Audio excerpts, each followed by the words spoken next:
ആരോഗ്യമേഖല ശരിക്കും ചർച്ചയാകുന്ന സമയത്താണ് ഉത്തരവാദിത്തപ്പെട്ട സ്ഥാനത്തിരിക്കുന്ന ഒരു മന്ത്രി തന്നെ സർക്കാരിനെ വീണ്ടും പ്രതിസന്ധിയിലാക്കുന്ന രീതിയിൽ ഒരു പ്രതികരണം നടത്തിയത്. സജി ചെറിയാൻ നമ്മുടെ ആരോഗ്യമേഖലയെ വലിച്ച് താഴെയിടുന്ന ഒരു പ്രസ്താവനയായിപ്പോയി അല്ലത്. താൻ മരിക്കാൻ കിടന്നപ്പോൾ രക്ഷപ്പെടുത്തിയത് സ്വകാര്യ ആശുപത്രിയാണ് എന്നുള്ളൊരു പരാമർശം ശരിക്ക് CPM-നെയും സർക്കാരിനെയൊക്കെ പ്രതിരോധത്തിലാക്കുന്ന ഒരു പരാമർശമായിപ്പോയത്. അതങ്ങനെ പ്രതിരോധത്തിലാക്കുന്ന പ്രസ്താവനയായിട്ട് കണ്ടിട്ട് കാര്യമില്ല. നമ്മുടെ സമൂഹത്തിൽ നിലനിൽക്കുന്ന ആരോഗ്യരംഗത്ത് നിലനിൽക്കുന്ന ചില യാഥാർത്ഥ്യങ്ങൾ തിരിച്ചറിയുന്നതിനെ സഹായിച്ച ഒരു പ്രസ്താവനയായിട്ട് അതിനെ വിലയിരുത്തിയാൽ മതി.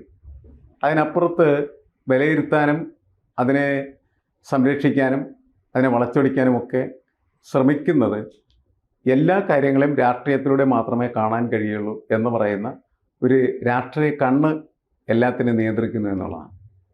നമുക്ക് അറിയില്ലേ, കേരളത്തിൽ സർക്കാർ സ്ഥാപനങ്ങൾ, സർക്കാർ ആശുപത്രികൾ അതൊക്കെ വളരെ മികച്ച രീതിയിൽ പ്രവർത്തിക്കുന്നവയാണെങ്കിൽ പോലും അവയേക്കാളൊക്കെ വളരെ മികച്ച രീതിയിലല്ലേ കേരളത്തിലെ സ്വകാര്യ മേഖല പ്രവർത്തിക്കുന്നത്.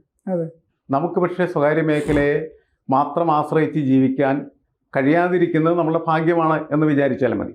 കാരണം സ്വകാര്യ മേഖലയെ എത്രമാത്രം പ്രഗത്ഭമായിട്ടുള്ള ചികിത്സ നമുക്ക് ലഭിച്ചാലും അത് വാങ്ങാൻ നമുക്ക് പണം വേണ്ടേ?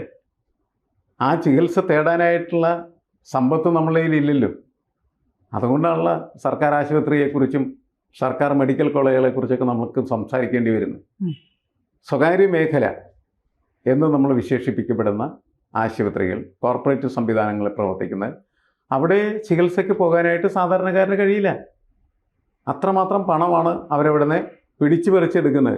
ശരിക്കും അറവുശാലകളെ പോലെയാണ് പല സ്വകാര്യ ആശുപത്രികളും പ്രവർത്തിക്കുന്നത്. അതതിൻ്റെ പൊളിറ്റിക്കൽ ആസ്പെക്റ്റാണ് ശരിക്കും.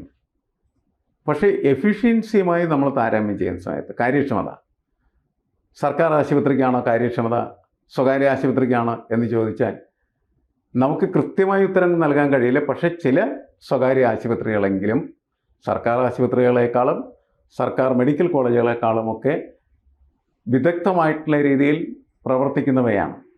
അത് തർക്കിച്ചിട്ട് കാര്യമില്ല. കാരണം എന്താണ്, അവിടുത്തെ ഉപകരണ സജ്ജീകരണം, അതേപോലെ തന്നെ അതിൻ്റെ ഭൗതിക സാഹചര്യങ്ങൾ, അവിടുത്തെ നഴ്സുമാർ, അതേപോലെ മറ്റ് ആരോഗ്യ പ്രവർത്തകർ, അവരൊക്കെ എങ്ങനെ പ്രവർത്തിക്കുന്നു.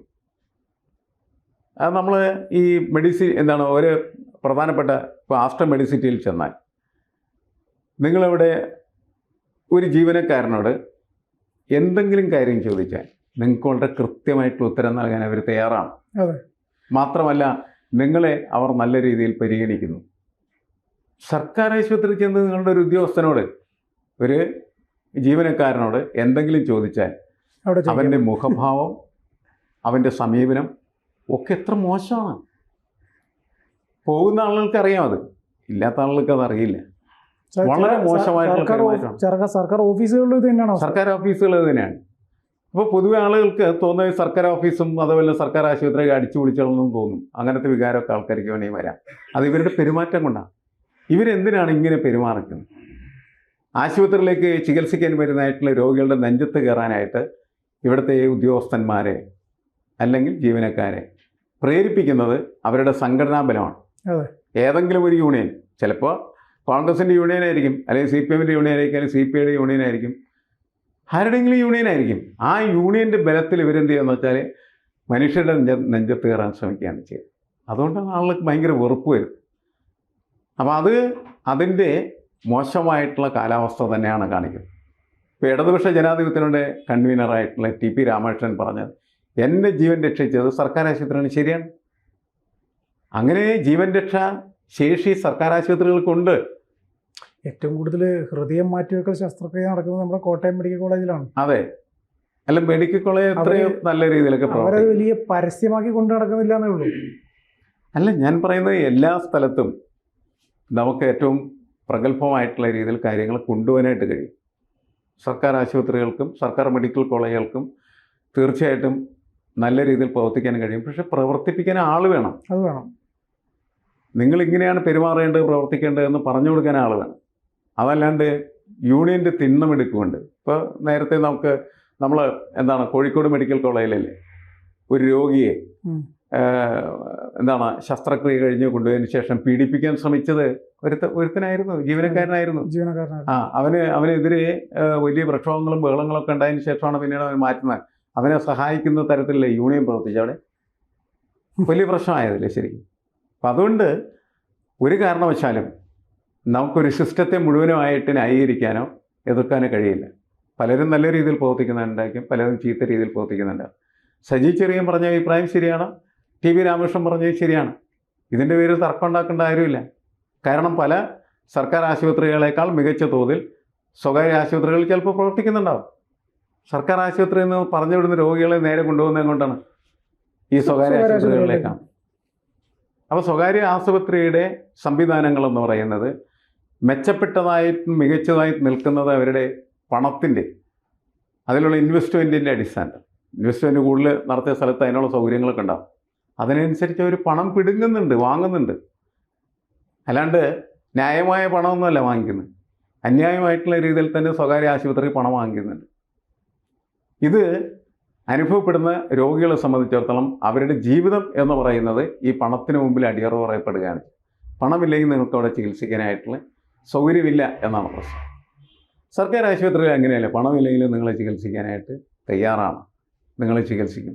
നമ്മൾ സ്വാഭാവികമായിട്ട് അതുകൊണ്ട് ആവശ്യം അംഗീകരിക്കുന്നു. അതുകൊണ്ട് ഇവർ രണ്ടുപേരും പറഞ്ഞ പ്രശ്നം അല്ലേ, എന്നെ സംരക്ഷിച്ച് സ്വകാര്യ ആശുപത്രിയാണ്, എന്നെ സംരക്ഷിച്ചത് സർക്കാർ ആശുപത്രിയാണ്. ഇത് രണ്ടും ശരിയാണ്. പലരെയും സംരക്ഷിക്കുന്നത് സർക്കാർ ആശുപത്രിയും അതേപോലെ തന്നെ സ്വകാര്യ ആശുപത്രിയും, ഇത് രണ്ടും കൂടി ചേർന്നുമൊക്കെയാണ്. അതല്ലല്ല നമ്മുടെ വിഷയം. നമ്മുടെ വിഷയം എന്താണെന്ന് വെച്ചിട്ടുണ്ടെങ്കിൽ നമ്മുടെ രാജ്യത്തെ സാധാരണക്കാരായിട്ടുള്ള ആളുകൾക്ക് ചികിത്സ ലഭിക്കാനായിട്ട് എവിടെ പോകണം? നമുക്ക് സ്വകാര്യ ആശുപത്രി പോകാൻ പറ്റില്ല. അപ്പോൾ അത് നല്ലതാണോ ചീത്തയാണോ നോക്കിയിട്ട് കാര്യമില്ല. നല്ലതാണെന്ന് പറഞ്ഞിട്ട് എന്താ കാര്യം? നിങ്ങൾക്ക് അവിടെ പ്രവേശനം ഉണ്ടോ? നിങ്ങൾക്ക് അവിടെ ചികിത്സിക്കാനുള്ള സൗകര്യമുണ്ടോ? കാശുണ്ടോ? ഇല്ലല്ലോ. അപ്പോൾ പിന്നെ എന്തിനും അതിനെക്കുറിച്ച് ചർച്ച ചെയ്യണം? അത് വിട്ടേക്ക്. നിങ്ങൾക്ക് ചികിത്സിക്കാൻ ഇടയുള്ള സൗകര്യമുള്ള സ്ഥലം എന്ന് പറയുന്നത് സർക്കാർ ആശുപത്രിയാണ്. അത് മെച്ചപ്പെട്ടതാക്കുക. രാഷ്ട്രീയ നേതൃത്വത്തിൻ്റെ ചുമതല അതാണ്. അവിടെ കൃത്യമായിട്ട് മരുന്നെത്തിക്കുക, അവിടെ കൃത്യമായിട്ട് ശസ്ത്രക്രിയ ഉപകരണങ്ങൾ കൊടുക്കുക. അവിടെ നല്ല ഡോക്ടർമാർ, പ്രഗത്ഭരായ ഡോക്ടർമാർ സർക്കാർ സ്ഥാപനങ്ങൾ വളരെ കൂടുതലാണ്. അതിനുള്ള മനസ്സുള്ളവരും ആണ് അവർ. അതുകൊണ്ട് അവരെ ശക്തിപ്പെടുത്തുക, അവർക്ക് കരുത്ത് നൽകുക, അവരുടെ ഒപ്പം നിൽക്കുക. അങ്ങനെ സർക്കാർ സംവിധാനം എന്ന് പറയുന്നത് രാജ്യത്തെ പാവപ്പെട്ടവർക്ക്, സാധാരണക്കാർക്ക് കരുതലായി നിൽക്കുന്ന ഒന്നാണ് എന്ന് അവരെ ബോധ്യപ്പെടുത്തുക. അതാണ് പ്രധാനപ്പെട്ട കാര്യം. സ്വകാര്യ മേഖലയെ നമുക്ക് ഇല്ലാതാക്കാനായിട്ട് കഴിയില്ല. സ്വകാര്യ മേഖല വേണം. സ്വകാര്യ മേഖല അതിൻ്റേതായിട്ടുള്ള എഫിഷ്യൻസിയുമായിട്ട് മുന്നോട്ട് പോകട്ടെ. പണമുള്ളവർ അവിടെ പോയി ചികിത്സിക്കട്ടെ, പണമില്ലാത്ത ഇപ്പുറത്ത് ചികിത്സിക്കട്ടെ. പണമില്ലാത്ത ആളുകളെ നമ്മുടെ സമൂഹത്തിൽ നിന്ന് ഇല്ലാതാക്കാൻ പറ്റില്ല. നമ്മളിൽ ബഹുഭൂരിപക്ഷം ആളുകൾക്കും ആവശ്യത്തിന് പണമില്ലാത്തവർ തന്നെയാണ്. അപ്പോൾ അവർക്ക് ചികിത്സ വേണം, അതിന് സർക്കാർ ആശുപത്രികൾ വേണം. അത് മികച്ചതായിരിക്കണം, നല്ലതായിരിക്കണം. അവിടെ പോകുമ്പോൾ ഇപ്പം മരുന്ന് നമുക്ക് ലഭിക്കണം. അങ്ങനെയുള്ള എല്ലാ കാര്യങ്ങളും. ഒരിടയ്ക്ക് എനിക്ക് തോന്നുന്നത് കേരളത്തിലെ ഈ പിണറായി വിജയൻ സർക്കാരിൻ്റെ ആദ്യ കാലഘട്ടത്തിൽ പലപ്പോഴും ഈ സ്വകാര്യ ആശുപത്രികളിൽ അതിക്ക് മുമ്പുള്ള സർക്കാരിൻ്റെ കാലത്ത് മരുന്നില്ലാത്തതായിട്ടുള്ള അവസ്ഥ പരിഹരിച്ചതാണ് ശരിക്കും പറഞ്ഞത്. അത് വീണ്ടും പണ്ടത്തെ ശങ്കരൻ തെങ്ങത്ത് എന്ന് പറഞ്ഞ മാതിരി ഇപ്പോൾ പല സ്ഥലത്തും ഈ മരുന്നിന് പുറത്തേക്ക് ചീട്ടെഴുതുന്ന ശീലം വർദ്ധിച്ചു വരികയാണ് ചെയ്യുന്നത്. ഒരിടയ്ക്ക് നിന്നതാണ്. നമ്മൾ പറയുന്നത് നിങ്ങൾ മരുന്ന് കൊടുക്കണം. മരുന്ന് കൊടുക്കാനായിട്ടുള്ള സംവിധാനം എന്ന് പറയുന്നത് സർക്കാർ ഉണ്ടാക്കും. മരുന്ന് നിർമ്മിച്ചാൽ എന്താണ് കേരള സർക്കാർ? മരുന്ന് നിർമ്മാണ കമ്പനികൾ ഓരോ ജില്ലയിലും ഇഷ്ടംപോലെ ഉണ്ടാക്കുക. എന്നിട്ട് അത്യാവശ്യ മരുന്നുകൾ എന്ന് വെച്ചാൽ പുതിയ പാറ്റൻസി ഇല്ലാത്തത് അതും വേണ്ട, വളരെ ബേസിക് ആയിട്ടുള്ള മരുന്നുകളുണ്ടല്ലോ, അതൊക്കെ അവിടെ നല്ല ഗുണനിലവാരത്തിൽ നിർമ്മിക്കുകയും എല്ലാ ആശുപത്രികളിലും അത് എത്തിക്കുകയും ചെയ്യുക. ആരോഗ്യരംഗം വളരെ എളുപ്പത്തിൽ നല്ലതാക്കി എടുക്കാനായിട്ട് കഴിയും. പക്ഷേ അതിൽ നിന്നും നമ്മുടെ ആരോഗ്യ മേഖലയിൽ പ്രവർത്തിക്കുന്ന ബ്യൂറോക്രാറ്റുകൾ തയ്യാറായിരിക്കും. കാരണം അവർക്കും അതൊരു ബിസിനസ്സാണ്. സർക്കാർ ആശുപത്രികളിൽ മരുന്ന് വിൽപ്പന നടത്തുക വലിയ ബിസിനസ്സാണ്. സർക്കാർ ആശുപത്രിയുടെ ചുറ്റും ഈ മരുന്ന് വിൽക്കുന്ന മെഡിക്കൽ ഷോപ്പുകൾ മാത്രമല്ല, ഈ ശസ്ത്രക്രിയ ഉപകരണങ്ങളും അതിൻ്റെ പാർട്സൊക്കെ വിൽക്കുന്നതായിട്ടുള്ള നിരവധി കടകൾ ഇങ്ങനെ വളർന്നു വരുന്നതാണ്. അതൊരു വലിയ ബിസിനസ്സൊക്കെയാണ്. അപ്പോൾ സർക്കാർ ചെയ്യേണ്ടതെന്ന് വെച്ചാൽ സർക്കാർ ആശുപത്രികളിൽ ആവശ്യത്തിന് മരുന്നുണ്ടായിരിക്കണം, ശസ്ത്രക്രിയ ഉപകരണങ്ങളുണ്ടായിരിക്കണം. അതേപോലെ തന്നെ ഒരു ഉപകരണം കൊണ്ട് സ്ഥാപിച്ചു കഴിഞ്ഞാൽ ആ ഉപകരണത്തിനെ മെയിൻറ്റെയിൻ ചെയ്യണം, അത് എപ്പോഴും നിലനിർത്തണം. എക്സ്റേ മെഷീൻ ഉണ്ടെന്ന് പറഞ്ഞിട്ട് കാര്യമില്ല, അത് എപ്പോഴും പ്രവർത്തിക്കുന്നതായിരിക്കണം. എക്സ്റേ മെഷീൻ എന്ന് പറഞ്ഞാൽ നമ്മൾ കോമൺ ആയിട്ട് ഉപയോഗിക്കുന്ന സാധനമാണ്. ഇപ്പോൾ നമ്മൾ എന്താണ് MRI സ്കാനിനെ കുറിച്ച് സംസാരിക്കും, അതുമൊക്കെ എപ്പോഴും സജീവമായിട്ട് നല്ല രീതിയിൽ പ്രവർത്തിക്കുന്നതായിരിക്കണം. എപ്പോഴും രോഗികൾക്ക് അതുകൊണ്ട് ഗുണമുണ്ടാകും. അങ്ങനെ വരുമ്പോഴാണ് സർക്കാർ മേഖല എന്ന് പറയുന്നത് അതിൻ്റെ സ്റ്റാൻഡേർഡ് ഉയർത്തി അതിൻ്റെ ഹെൽത്ത് ഉയർത്തി ഉയർന്നു നിൽക്കുക.